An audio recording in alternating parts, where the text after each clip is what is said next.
샬롬 샬롬 샬롬 샬롬 샬롬. 하나님 사랑합니다. 여러분 주 안에서 사랑합니다. 출애굽기 14장 말씀이죠. 2절에서 14절입니다. 우리가 애굽에서 당신에게 이른 말이 이것이 아니냐. 이르기를 우리를 내버려 두라. 우리가 애굽 사람을 섬길 것이라 하지 아니하더냐. 애굽 사람을 섬기는 것이 광야에서 죽는 것보다 낫겠노라. 모세가 백성에게 이르되 너희는 두려워하지 말고 가만히 서서 여호와께서는 너희를 위하여 행하시는 구원을 보라. 너희가 오늘 본 애굽 사람을 영원히 다시 보지 아니하리라. 예, 이렇게 말씀합니다. 여호와께서 너희를 위하여 싸우시니 너희는 가만히 있을지니라.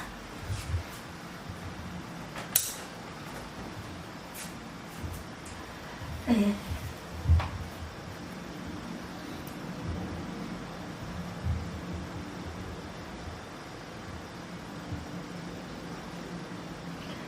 (1993년) 전 일입니다. 미국에서 문명의 충돌이라는 책이 출판되어서 온 세상에 널리 알려진 적이 있었어요. 1993년 그러면 2026년에서 93년을 빼면 33년 전이네요.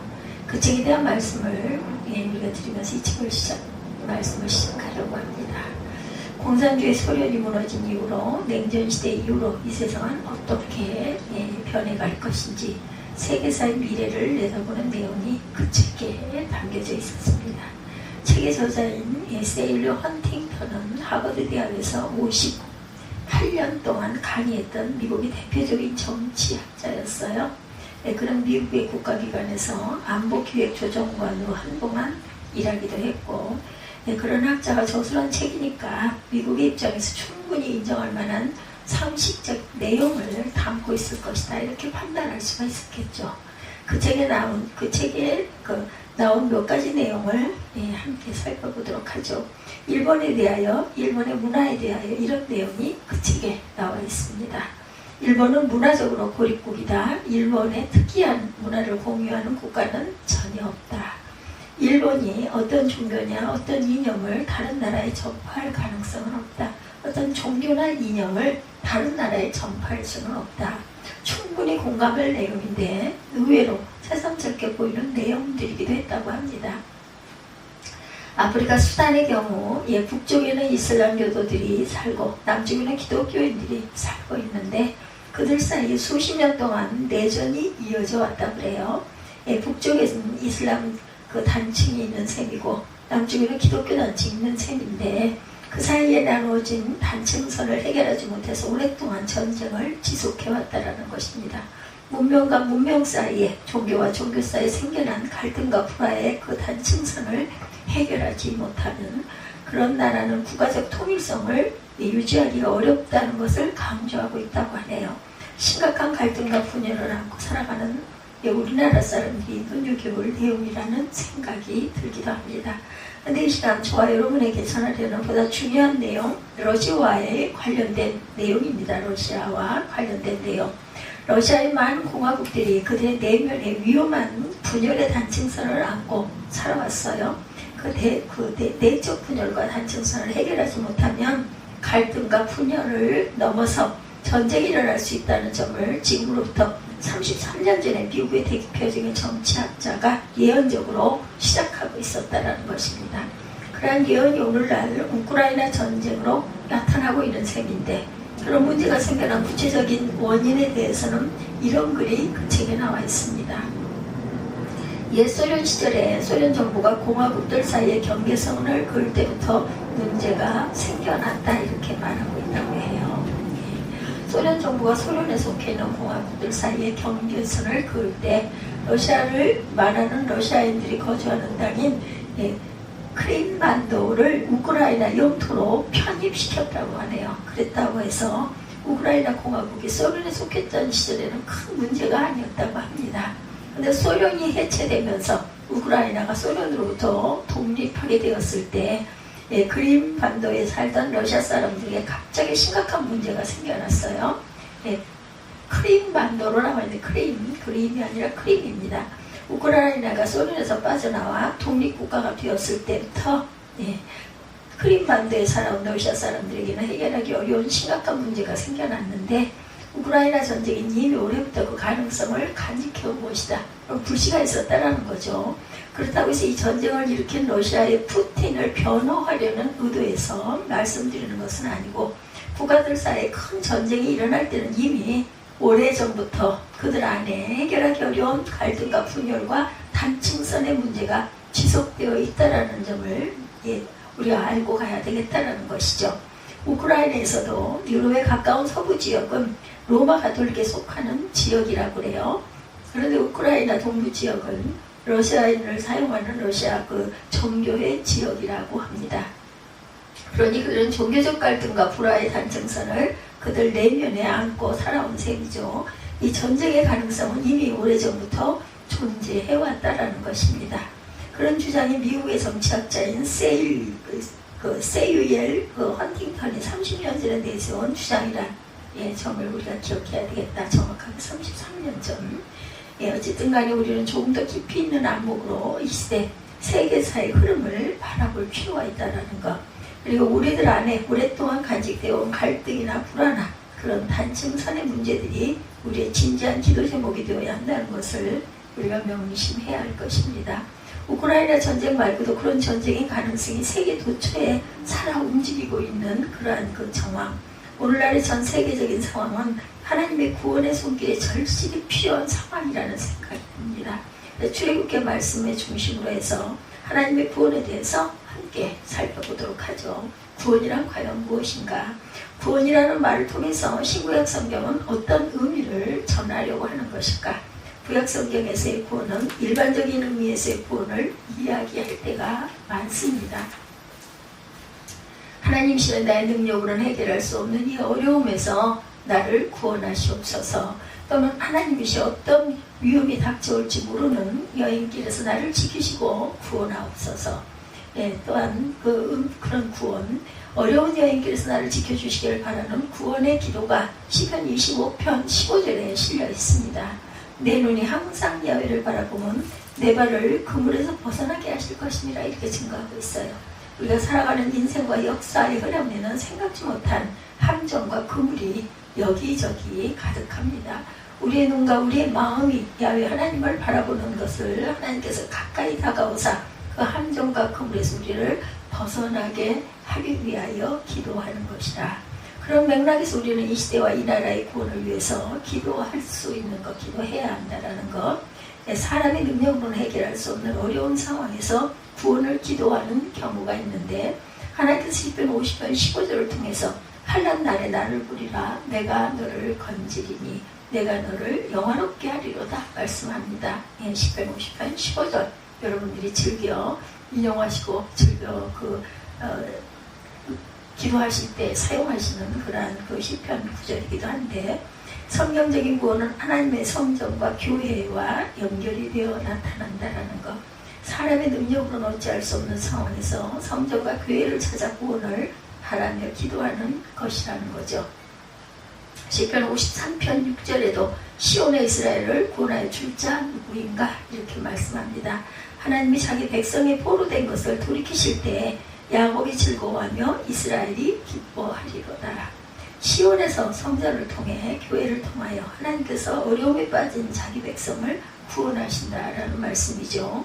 하나님께서 깊은 고난에서 자기 백성을 구원하실 때는 하나님의 심판도 동시에 이루어지게 된다. 하나님의 백성을 고난에 빠뜨린 원수에 대한 심판이 동시에 이루어지는 것이다. 시편 54편 7절에도 참으로 주께서는 모든 환난에서 나를 건지시고 내 원수가 보응받는 것을 내 눈이 똑똑히 보게 하셨나이다.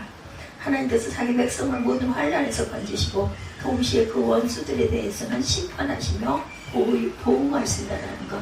그러니 하나님께서 남북관계 어려움에서 우리의 기도에 응답하사 우리를 구원하시면 북한의 어두운 권력에 대한 심판도 동시에 나타나게 되지 않을까. 우리의 구원과 함께 그들에 대한 심판도 동시에 이루어지게 될 것이라는 것이죠. 그러한 구원과 기도와 응답은 우리의 인생과 역사 현실에서 이루어지게 된다. 구약 성경에 나타난 구원은 전반적으로 우리의 인생과 역사에서 나타나는 구원을 가리킵니다. 그런데 신약 성경으로 넘어가게 되면 개인적인 차원과 영혼의 차원이 강조되는 듯 보여요. 구약 성경의 구원이 우리가 살아있는 인생과 역사 속에서의 구원을 주로 말하고 있다면, 신약 성경의 구원은 인생과 역사를 넘어서는 하나님의 나라의 영적 차원을 강조한다. 모든 구원이 하나님의 아들 예수 그리스도를 통해서 온전히 이루어지게 되는 것이라는 거죠. 그런데 성경적인 구원은 우리를 구원하시려는 하나님의 뜻과 행위의 결과로 이루어지게 됩니다. 구원에 있어서 주된 역할은 하나님께 있는 것입니다. 구원하시는 분은 하나님이시고 구원받은 인간은 주로 구원의 하나님께 감사 찬송하게 된다는 것이죠. 그런데 구원하신 하나님과 구원받는 인간 사이의 구분이 선명하지 않을 때가 있다. 우리의 구원이 오직 하나님의 은혜로 말미암은 것인지 인간의 역할이 어느 만큼 작용한 것은 아닌지 그 구분이 선명치가 않을 때가 있다는 것. 그 구분이 아주 선명하게 나타나게 되는 상황이 출애굽기 14장에 오늘 본문에 나타납니다. 애굽에서 수백 년 노예살이를 하던 히브리 백성이 놀라운 기적을 체험하면서 출애굽을 하게 되죠. 나일강의 강물이 갑자기 붉은 피로 변하고 애굽 온 땅의 개구리가 들끓기도 합니다. 그런 체험을 한두 번, 10번을 경험하면서 이스라엘 백성은 출애굽했고 이제 가나안 땅을 향하게 되죠. 그리하여 거친 광야를 걸어가는데 놀라운 기적적인 체험들은 했지만 그 백성들에게 아직 깊은 신앙은 없습니다. 몸은 애굽을 빠져나왔지만 영혼은 아직 애굽을 다 빠져나온 것이 아니에요.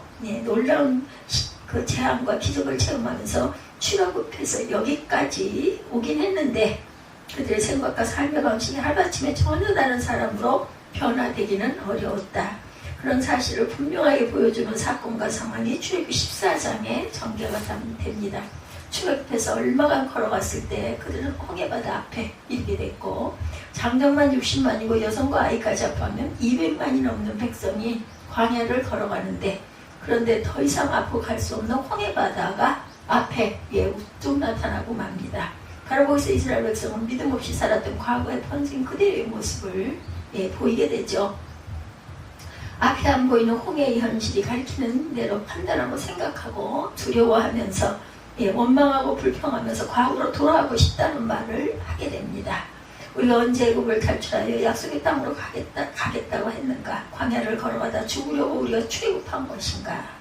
우리를 애굽에 그냥 놔두지 그러했는가? 출애굽기 14장 12절에 우리를 내버려 두라 우리가 애굽 사람을 섬길 것이 하지 아니하더냐? 애굽 사람을 섬기는 것이 광야에서 죽는 것보다 낫겠노라. 우리를 애굽에 그냥 놔두라고 우리가 그렇게 말한 적이 있지 않은가? 우리를 그냥 놔두지 왜 여기 광야까지 끌고 와서 우리를 절망적인 상황에 놓이게 만들었는가? 원망하고 불평하죠. 하나님의 백성으로 변화되어야 할 그들이 하나님의 종을 원망하며 등을 돌리고 있는 것이다. 바로 그런 상황 직후에 이 선명한 구분이 나타나게 됩니다. 하나님은 구원의 하나님으로 백성은 구원받아야 할 백성으로 선명히 구분되어져서 나타난다. 눈앞에 펼쳐진 절망의 바다만 바라보면서 두려워하는 백성을 향해서 모세가 말하죠. 14장 13절에 모세가 백성에게 이르되 너희는 두려워하지 말고 가만히 있어서 야훼께서 오늘 너희를 위하여 행하시는 구원을 보라. 너희가 오늘 본 애굽 사람을 영원히 다시 보지 아니하리라. 너희는 두려워하지 말고 이제 너희를 위해 구원을 행하시는 하나님의 구원을 보라. 이렇게 말씀합니다. 그리하면 모세는 보다 더 선명하게 하나님의 구원을 외치게 되겠죠. 출애굽기 14장 14절을 통해서 모세가 이렇게 외칩니다. 야훼께서 너희를 위하여 이루시니 너희는 가만히 있을지어다. 하나님께서 너희를 위하여 싸우사 구원하시니 너희는 가만히 있을지니라. 그 말씀을 전하고 나서 모세가 바다를 향하여 지팡이를 내밀었을 때 이제 그 절망의 바다, 그 바다가 쫙 갈라지는 역사, 기적의 역사가 펼쳐지게 된다는 것이죠.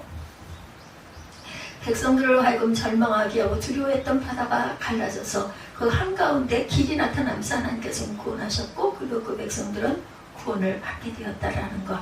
출애굽하여 거기까지 있는 모든 과정에서도 하나님께서는 구원의 하나님으로 그 백성을 인도해 오셨고 그 백성은 하나님의 구원의 손길을 따라 거기까지 오게 되었는데 시간이 흐르는 동안에 백성들의 믿음은 흐트러지기 시작합니다. 애굽의 나일강이 붉게 변했던 것이 하나님께서 그렇게 하셨던 것인가? 아니면 대자연의 섭리를 따라 그렇게 되었던 것일까? 온 세상이 갑자기 캄캄해진 것이 하나님의 역사인가? 어쩌다가 그렇게 될 수도 있었던 것은 아닌가? 놀라운 체험들을 했는데도 시간이 흐르면서 백성들의 신앙도 어디론가 흘러가고 맙니다. 6월절에 가면은 그렇게 초롱초롱했던 믿음의 눈빛들이 어느새 개슴츠레해지고 있고, 그런 눈빛으로 광야를 건넌 이방 민족과 전쟁을 치르면서 약속의 땅으로 가기는 어려운 것은 아닌가. 그래서 이제 하나님께서는 그 백성을 홍해 앞으로 인도하셨습니다. 그리고 그 절망의 바다 앞에서 놀라운 하나님의 구원을 나타내십니다. 역사의 절망적인 순간마다, 세계사의 절망적인 순간마다 야훼께서 너희를 위하여 싸우리니 너희는 가만히 있을지니라 이렇게 말씀하세요. 너희는 가만히 있을지니라는 그 말씀에 대해 조금 더 말씀드리면, 어려운 시대의 인생과 역사의 길을 걷다가 사람의 능력으로 어쩔 수 없는 상황을 만나게 되면 그때는 오직 너희를 구원하신 하나님을 바라보라. 이런 의미에서 너희는 가만히 있을지니라 이렇게 말씀하셨다라는 것이죠. 너희는 가만히 있을지라는 말씀은 인간의 능력이나 무책임 같은 것을 말하기보다는 구원은 오직 하나님께로부터 나온다는 그것을 강조하려고 말씀한 것이다. 온 세상이 혼란스러워져 가고 있습니다. 곳곳에서 전쟁과 기근이, 그리고 또한 자연재해가 많이도 발생이 됩니다. 이 시대 세계사가 어떻게 펼쳐지게 될지 어떤 전문가도 예측하기가 어려운 상황. 이 시대의 세계사가 그때 그 홍해 앞으로 이끌려온 것은 아닌가 생각해 보십시다. 안일에 대해서 그 이 시대의 하나님의 종들은 그때의 모세처럼 이렇게 외쳐야 하지 않겠는가. 야훼께서 너희를 위해 싸우시리니 너희는 가만히 있을지니라. 가만히 있으라는 것은 무책임하거나 게을러야 된다는 것은 아닙니다. 이 시대와 이 세상을 향한 구원은 오직 하나님께로부터 나올 것이니 우리 인간은 구원받아야 할 존재로 오직 구원의 하나님을 바라보아야 한다라는 말씀입니다.